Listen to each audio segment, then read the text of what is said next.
الحمدللہ رب العالمین والصلاة والسلام علی رسولہ الامین وعلی آلہ وصحبہ اجمعین اما بعد. اس طرح سے ہے کہ عن ابی ہریرہ رضی اللہ تعالی عنہ قال قال رسول اللہ صلی اللہ علیہ وسلم اذا دخل رمضان فتحت ابواب السماء وفي روایت فتحت ابواب الجنہ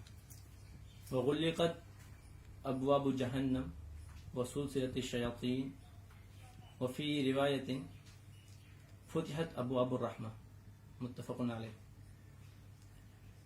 عزیز دوستو، ابھی جو حدیث میں نے پڑھی ہے اس کا ترجمہ یہ ہے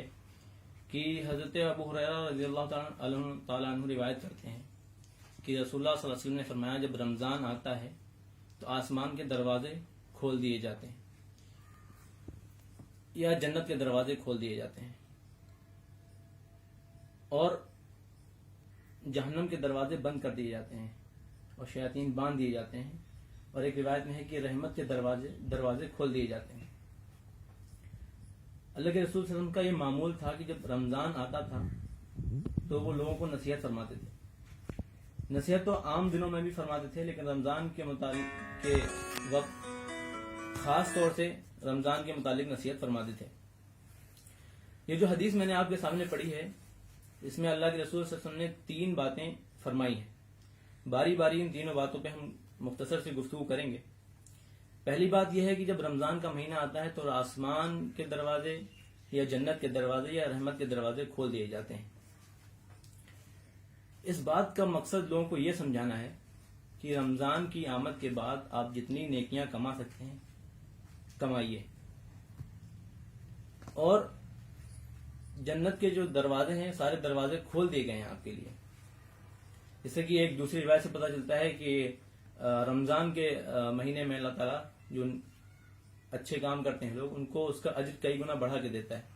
تو اس سے انسان کے لیے اور آسان ہو جاتا ہے کہ وہ زیادہ نیکیاں کمائیں، اپنے رب کو راضی کرے اور جنت کو حاصل کر لے. تو یہاں پہ جو فرمایا گیا کہ جنت کے دروازے کھول دیے گئے ہیں، تو آپ اگر صدقات اور خیرات کے ذریعے کے دروازے سے اگر جنت میں داخل ہو سکتے ہیں تو ہو جائیے. آپ روزہ، نماز اور عبادت کے دروازے سے اگر جنت میں داخل ہو سکتے ہیں تو اس میں ہو جائیے. یا آپ برائیوں سے اور گناہوں سے اجتناب کر کے جنت میں داخل ہو سکتے ہیں تو اس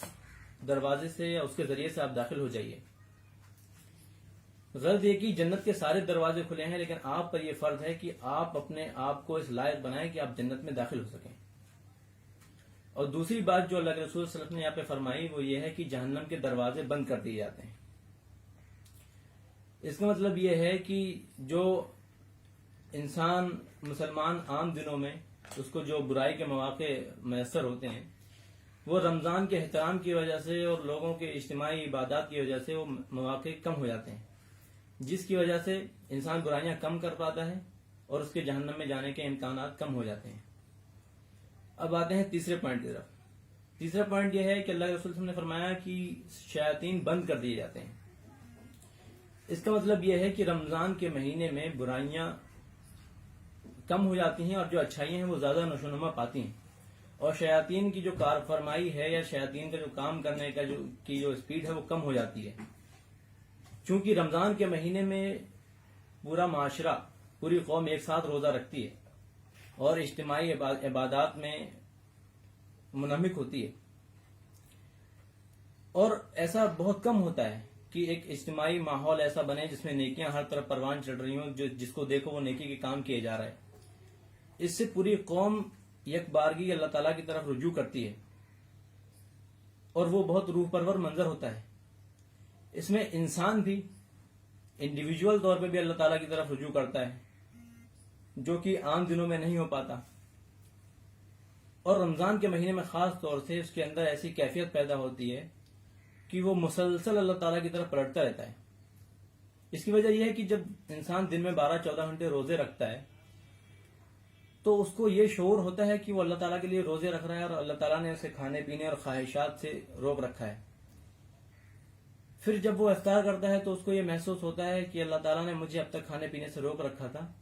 اور اب مجھے کھانے کی اجازت دے رہا ہے، اس لیے میں کھا رہا ہوں. پھر افطار کے بعد وہ نماز پڑھنے چلا جاتا ہے اور تراویح میں مشغول ہو جاتا ہے، تو وہ اللہ تعالیٰ کی طرف گویا پھر پلٹ کے چلا جاتا ہے. اور یہ پلٹنا ایک پوری قوم کا پلٹنا ہوتا ہے، اور اس میں ایک آدمی کی نیکی دوسرے آدمی کو نیکی کرنے پہ ابھارتی ہے،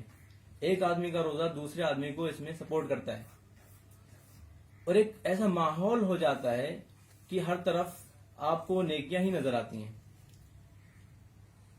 آپ دیکھیے کہ اتنا معاشرے میں اتنی ساری برائیاں ہیں، لیکن پھر بھی جب رمضان کا مہینہ آتا ہے اور رمضان کے مہینے میں اگر آپ دیکھتے ہیں کہ کوئی آدمی گالی بک رہا ہے تو اس کو دوسرا آدمی ٹوک دیتا ہے کہ بھائی کیا رمضان کے مہینے میں کا تو تھوڑا احترام کرو۔ اس سے یہ بات پتہ چلتی ہے کہ اتنی برائی کے باوجود ابھی بھی ہمارے معاشرے میں رمضان کی اہمیت باقی ہے، اور یہی وہ چیز ہے جو انسانوں کو رمضان کے مہینے میں دوسری برائیوں سے روکتی ہے، اور اس آپس کا جو ایک دوسرے کو اچھائی پہ ابھارنا ہوتا ہے، اور ایک دوسرے کو دیکھ کے انسان کا جو نفس ہوتا ہے جس کے ذریعے شیطان انسان کو بہکا دیتا ہے، اس کو انسان قابو میں کر لیتا ہے، اور جب قابو میں کر لیتا ہے تو پھر شیطان کے پاس ایسی کوئی چال نہیں بچتی جس کے ذریعے وہ اس کو برائی پر ابھارے، اور اس طریقے سے شیطان کے جو کام کرنے کی جو اسپیڈ ہے وہ بہت کم ہو جاتی ہے۔ اسی وجہ سے فرمایا گیا کہ جنت کے دروازے کھول دیے جاتے ہیں اور جہنم کے دروازے بند کر دیے جاتے ہیں اور شیاطین باندھ دیے جاتے ہیں۔ یہ جو حدیث ہے یہ خاص طور سے صالح مسلم معاشرے کے بارے میں فرمائی گئی ہے، ورنہ آپ دیکھیں گے کہ دوسری جگہوں پہ جو بہت سارے جو لوگ شرک کرتے ہیں، بہت سارے گناہوں کا ارتکاب کرتے ہیں، تو ان کے لیے تو رمضان کے زمانے میں بھی جہنم کے دروازے کھلے رہتے ہیں۔ تو یہ رمضان کی وجہ سے جو رمضان کے فضائل ہیں اس کی اہمیت اس حدیث سے پتہ چلتی ہے کہ مسلمانوں کے اوپر اور ایمان والوں کے اوپر اللہ تعالیٰ کا خاص کرم ہوتا ہے۔ یہ تھی چند باتیں جو میں آپ کے سامنے عرض کر رہا تھا۔ اللہ تعالیٰ سے دعا ہے کہ اللہ تعالیٰ سننے سے زیادہ عمل کرنے کی توفیق عطا فرمائے۔ آخر دعوانا الحمدللہ۔